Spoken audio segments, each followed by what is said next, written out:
Shahnoz opa, assalomu alaykum. Yaxshimisiz? Charchamayapsizmi?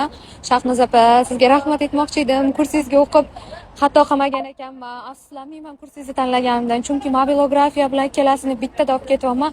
Allohga shukr, daromadim oshdi. Telefonlar o'zim xohlagan telefonlarni oldim, qo'rqmasdan. Rahmat sizga opa. Kursda siz ham motivatsiya, ham bilim, ham daromadga chiqish yo'llari hammasini bittada o'rgatasiz. Menimcha o'zi kursingiz ichidayoq daromadga chiqmagan o'quvchingiz bo'lmasa kerak opa. Hamma o'quvchilaringiz kurs o'zidayoq daromadga chiqishadi. Men ham shunaqa bo'ldim-ku, kursingiz ichidayoq daromadga chiqdim. O'sha yo'nalish, yo'l yo'riq ko'rsatganingiz uchun shunaqa bo'ladi. Sizni kursingizni tanlaganimdan afsuslanmayman hech qachon. Bilasizmi, boshida ikkilangandim. Rosa anaqa bo'lib tanlaganimga shukr.